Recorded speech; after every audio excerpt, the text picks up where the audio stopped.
नमस्कार, स्वागत है आपका आज की खबर में। मैं हूं आपके साथ विशाल पंडित और आप देख रहे हैं हमारा खास कार्यक्रम गेम प्लान। और साथ ही साथ अब आप मेरे सोशल मीडिया प्लेटफॉर्म पे भी जुड़ सकते हैं, स्क्रीन पे दिए गए मेरे सोशल मीडिया हैंडल से। भारतीय टीम जब आयरलैंड से हारी तो उसके बाद तमाम तरीके की बातें हो रही थी, या उससे पहले थोड़ा और पहले जाते हैं जब सूर्य कुमार यादव टीम से बाहर होते हैं, उनकी कप्तानी जाती है, तब भी कई बातें हो रही थी।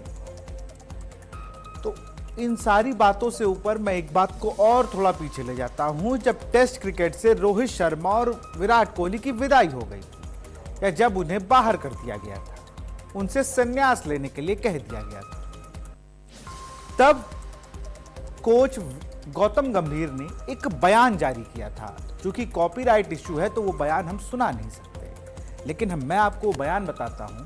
उस बयान में यह था कि अभी हम अपनी नई टीम बना रहे हैं, जिसमें कुछ बड़े फैसले होंगे, जिसमें कुछ चीजें असंतुलित नजर आएंगी और हमें कई बार सैक्रिफाइस करना होगा। उस चीज को पूरे देश ने माना, सारे क्रिकेट प्रशंसकों ने उस चीज को मान लिया। फिर कप्तानी चेंज हुई, शुभमन गिल के पास गए, फिर हमने देखा भाई कहां क्या करना है। फिर दूसरी तरफ हम देखते हैं कि टेस्ट में भी कप्तानी मिल गई, वनडे में भी शुभमन गिल कप्तान हो गए। उसके बाद जब सब कुछ ठीक चल रहा था, फिर सूर्य कुमार यादव कप्तानी से हटाया जाता है, उनकी जगह कप्तान बनते हैं श्रेयस अय्यर। तो अब इन दोनों बातों का कंक्लूजन ये है कि गौतम गंभीर ने जब सारे सीनियर प्लेयर्स को हटाया था या ड्रॉप करवाया था टीम से, तब ये कयास लगाए जा रहे थे कि भारतीय टीम कुछ संकट में आई, लेकिन टीम रीबिल्ड हुई।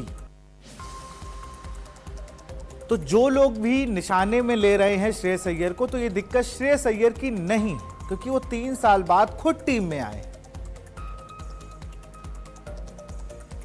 तो यहां पर मैनेजमेंट किस तरीके से, अभी नए 3-4 मैच हार चुके हैं वो, लेकिन इसका मतलब ये नहीं है 4 मैचों में 3 हार हो गई।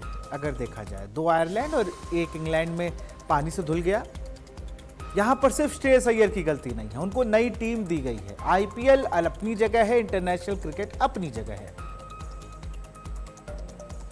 तो जो लेटेस्ट हार है उसको लेकर मैं बताऊंगा क्या कुछ कारण रहे, क्यों अच्छी दिखने वाली टीम इंडिया अब मैदान पर ढेर होती नजर आ रही है। भारत और इंग्लैंड के बीच खेले गए दूसरे T20 मुकाबले में टीम इंडिया को 6 विकेट से हार का सामना करना पड़ा। मैनचेस्टर के ओल्ड ट्रैफर्ड स्टेडियम में खेले गए इस मुकाबले में भारत ने पहली बल्लेबाजी करते हुए 20 ओवर में 7 विकेट के नुकसान पर 190 रन बनाए।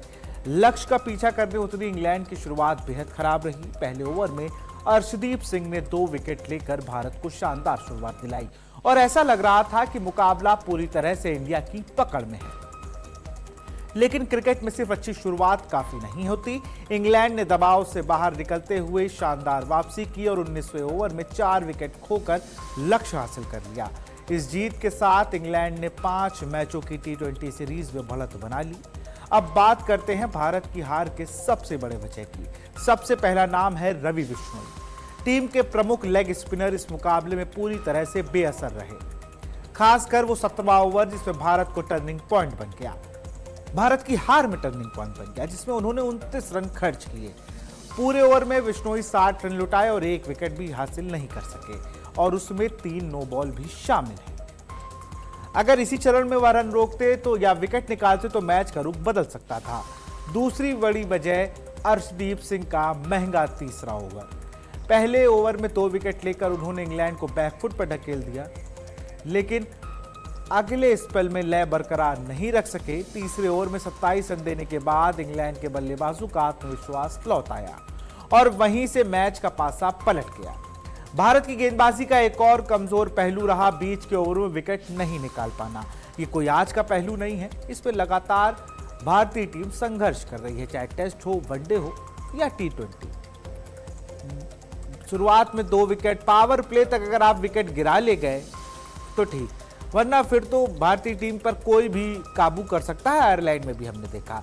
और अगर आप पावर प्ले तक भारतीय टीम के 1-2 विकेट गिरा लें तो पता चल जाता है कि हाँ, भारतीय टीम संकट में आने वाली है। अब आगे बढ़ते हैं। 7वें से 15वें ओवर के बीच भारतीय गेंदबाज सिर्फ 1 विकेट ले सके।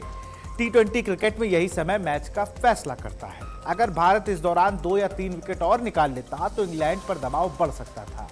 अब बात बल्लेबाजी की। भारत की ओर से अभिषेक शर्मा ने आक्रामक अंदाज में रन बनाए।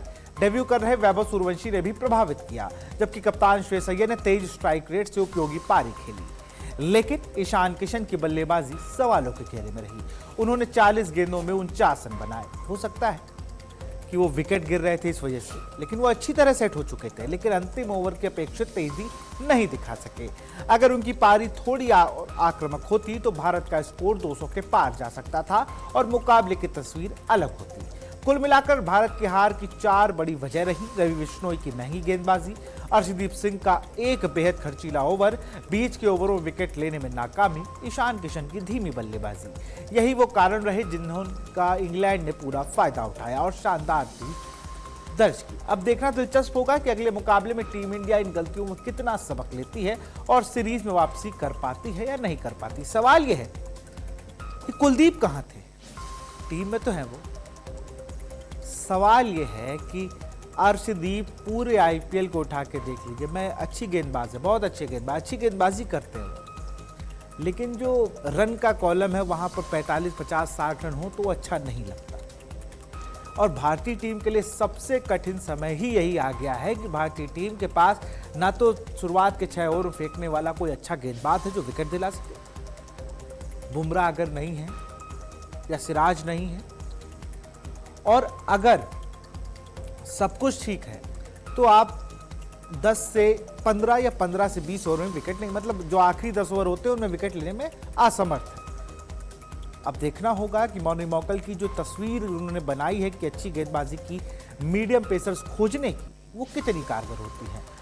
अब आगे बढ़ेंगे और इसी बीच बात करेंगे पाकिस्तान की। पाकिस्तान क्रिकेट बोर्ड ने बड़ा फैसला लेते हुए शान मसूद को टेस्ट टीम की कप्तानी से हटा दिया है। उनकी जगह एक बार फिर बाबर आजम को टेस्ट टीम का कप्तान बनाया गया है। बाबर अब वेस्टइंडीज और इंग्लैंड के खिलाफ होने वाली अहम टेस्ट सीरीज में पाकिस्तान की अगुवाई करेंगे। दरअसल 25 जुलाई से पाकिस्तान वेस्टइंडीज के दौरे पर 2 टेस्ट मैच खेलेगा। इसके बाद 19 अगस्त से इंग्लैंड के खिलाफ 3 टेस्ट मैचों की बड़ी सीरीज होगी। खास बात यह है कि दोनों सीरीज आईसीसी विश्व टेस्ट चैंपियनशिप 2025-27 का हिस्सा होंगी। ऐसे में पाकिस्तान के लिए हर मुकाबला बेहद अहम माना जा रहा है। अब सवाल यह है, आखिर शान मसूद की कप्तानी क्यों गई? असल वजह है टीम का लगातार खराब प्रदर्शन। शान मसूद की कप्तानी में पाकिस्तान उम्मीदों पर खरा नहीं उतर सका। टीम की लय हासिल करने में नाकामी रही। विश्व टेस्ट चैंपियनशिप में उनका प्रदर्शन निराशाजनक रहा। ऐसे में चयनकर्ताओं ने बड़ा फैसला लेते हुए फिर से बाबर आजम पर भरोसा जताया। बाबर के सामने अब चुनौती सिर्फ कप्तानी संभालने की नहीं, बल्कि पाकिस्तान क्रिकेट को फिर से जीत की राह पर लाने की होगी। बतौर टेस्ट कप्तान उनका पिछला रिकॉर्ड भी अच्छा माना जाता है और शायद यही वजह है कि बोर्ड ने एक बार फिर उन्हें जिम्मेदारी सौंपते हुए ये फैसला लिया। टीम चयन में भी पाकिस्तान क्रिकेट बोर्ड ने भविष्य की तैयारियों के संकेत दिए हैं। 4 नए खिलाड़ियों को पहली बार टेस्ट टीम में जगह मिली है। बाएं हाथ के स्पिनर अली उस्मान, बल्लेबाज मोहम्मद अवैस जफर, तेज गेंदबाज उबैद शाह और विकेटकीपर बल्लेबाज मोहम्मद गाजी घोरी को पाकिस्तान के लिए डेब्यू टेस्ट करने की दौड़ में है। इन युवा खिलाड़ियों का प्रदर्शन पर भी सबकी नजरें रहेंगी। वहीं साउथ शकील को इंग्लैंड के दौरे की टीम में शामिल किया गया है, लेकिन उनका चयन पूरी तरह फिटनेस पर निर्भर करेगा। यदि वह पूरी तरह फिट नहीं होते तो प्रबंधन को आखिरी समय बदलाव करना पड़ सकता है। अगर पाकिस्तान के आगामी कार्यक्रम की बात करें तो पहला टेस्ट मैच 25 जुलाई से ब्रायन लारा क्रिकेट एकेडमी तारुबा में खेला जाएगा। दूसरा टेस्ट मैच 2 अगस्त से पोर्ट ऑफ स्पेन के क्वींस पार्क ओवल में होगा। इसके बाद टीम इंग्लैंड पहुंचेगी, जहां पहला टेस्ट मैच 19 अगस्त से लीड्स में, दूसरा 27 अगस्त के ऐतिहासिक मैदान लॉर्ड्स और तीसरा टेस्ट 9 सितंबर से बकिंगम में खेला जाएगा। इन 5 मुकाबलों में सिर्फ पाकिस्तान ही नहीं बल्कि पूरी क्रिकेट दुनिया की नजर होंगी, क्योंकि यह सिर्फ सीरीज नहीं बल्कि बाबर आजम की कप्तानी की दूसरी परीक्षा भी है। हार जीत और हर हार पर सवाल उठेंगे और हर फैसले का विश्लेषण होगा। अब देखने वाली बात यह होगी कि क्या बाबर आजम की वापसी पाकिस्तान क्रिकेट को नई शुरुआत साबित कर पाती है? क्या कप्तान बदलने से टीम की तस्वीर बदलेगी या फिर पाकिस्तान क्रिकेट में कप्तानी बदलने का सिलसिला यूं ही चलता रहेगा? जहां ग्राफिक्स जरिए आपको बताते हैं कि कैसा प्रदर्शन रहा है। ग्राफिक्स जरिए आपको दिखाते हैं एक बार कि ये है शान मसूद से क्यों छीनी गई कप्तानी। कप्तानी में उनकी बिल्कुल थर्ड क्वालिटी का प्रदर्शन, वैसे वो करते ही आते हैं।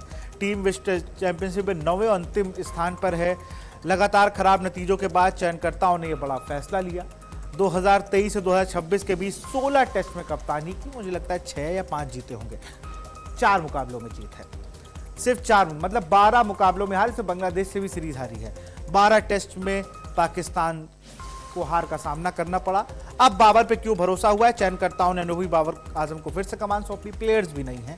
दूसरा पहलू यह भी है, पिछले कुछ वर्षों में कई बार कप्तानी बदली गई है। बाबर की वापसी को माना जा रहा है बड़ा फैसला, इसलिए क्योंकि ये टीम को लीड कर लेते हैं और अच्छे से प्रदर्शन करते हैं। बाबर का कप्तानी रिकॉर्ड 20 टेस्ट, 10 टेस्ट में जीत, 6 में हार, 4 मुकाबले ड्रॉ। बतौर टेस्ट कप्तान बेहतर जीत प्रतिशत है। शान मसूद का आपने देख लिया, कप्तानी वैसी ही है, चीजें उस तरीके से ये नहीं हो रही थी। तो कुल मिलाकर अब ये है,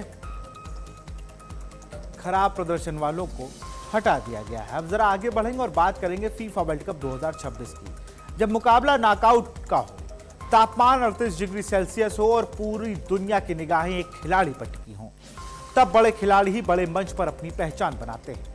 और इस बार भी ऐसा ही किया फ्रांस के सुपरस्टार केलियन एम्बापे ने। एक पेनाल्टी, एक गोल और फ्रांस लगातार चौथी बार फीफा वर्ल्ड कप के क्वार्टर फाइनल में पहुंच गया। वही एम्बापे हैं जिन्होंने लियोन मेसी के ऐतिहासिक रिकॉर्ड के बेहद करीब पहुंच चुके हैं। फीफा वर्ल्ड कप 2026 के प्री क्वार्टर फाइनल मुकाबले में फ्रांस ने पैराग्वे को 1-0 से हराकर अंतिम 8 में अपनी जगह बनाई है। फिलाडेल्फिया के स्टेडियम में खेले गए इस मुकाबले में भीषण गर्मी के बावजूद दोनों टीमों की जबरदस्त संघर्ष देखने को मिला। पैराग्वे ने लगभग पूरे मैच में फ्रांस के हमलों को रोक रखा, लेकिन आखिरकार 70वें मिनट में मुकाबले का सबसे निर्णायक पल आया। वीडियो असिस्टेंट रेफरी यानी VAR की मदद से फ्रांस को पेनाल्टी मिली। पैराग्वे ने डियागो गोम्स पर फाउल का फैसला आया और पेनाल्टी लेने केलियन पहुंचे। बड़े मैचों के बड़े खिलाड़ी ने कोई गलती नहीं की और उस गेंद को गोल पोस्ट के अंदर पहुंचाकर फ्रांस को 1-0 की बढ़त दिलाई। यही गोल मैच का निर्णायक गोल साबित हुआ। इस गोल के बाद एम्बापे ने फीफा वर्ल्ड कप इतिहास में अपना 19वां गोल दाग दिया। खास बात यह है कि उन्हें यह उपलब्धि 19 मुकाबलों में हासिल की है। अब वह सबसे ज्यादा वर्ल्ड कप गोल करने वाले खिलाड़ी लियोनेल मेसी के रिकॉर्ड से सिर्फ 1 गोल दूर है। ऐसे में अगले मुकाबले में एम्बापे के पास मेसी की बराबरी करने और उनसे आगे निकलने का शानदार मौका होगा। अगर मौजूदा टूर्नामेंट की बात करें तो एम्बापे का प्रदर्शन लगातार शानदार रहा। वह अब तक 7 गोल कर चुके हैं और गोल्डन बूट की दौड़ में सबसे आगे हैं। उनका नाम 2 असिस्ट भी है जो उन्हें इस रेस में मजबूत बनाते हैं। 4 साल पहले कतर वर्ल्ड कप में भी एम्बापे ने गोल्डन बूट जीता था। हालांकि उस बार फाइनल में मेसी की अगुवाई वाली अर्जेंटीना ने फ्रांस को हराकर ट्रॉफी अपने नाम कर ली थी। हालांकि इस मुकाबले में सिर्फ एम्बापे ही नहीं चमके बल्कि पैराग्वे के गोलकीपर आर्लैंडो गिल ने भी शानदार प्रदर्शन किया। उन्होंने पूरे मैच में फ्रांस के लिए बेहतरीन हमलों को नाकाम किया। इंजरी टाइम में 2 खतरनाक शॉट खेलने तरीके से रोका गया, जबकि मनु कोने के दमदार प्रयास को भी गोल बनाने से बचाया गया। हालांकि पेनाल्टी पर एम्बापे के सटीक निशाने को सामने बेबस नजर आए। तो ये कुछ था फीफा वर्ल्ड कप का हालचाल। और अब बात करेंगे एक ऐसे बयान की जिसने क्रिकेट में एक नया, मतलब विवाद तो नहीं कहेंगे, एक नई बात छेड़ दी है, एक नया राग है। क्या 2 दोस्त जो बचपन के थे, जो किसी कारणवश अलग हुए, क्या वो फिर से एक सेम टेबल पर आकर बात करके सारी चीज़ों को ख़त्म करने पर आ गए कि सब कुछ भूल के फिर से वो 2 दोस्त एक साथ दिखेंगे?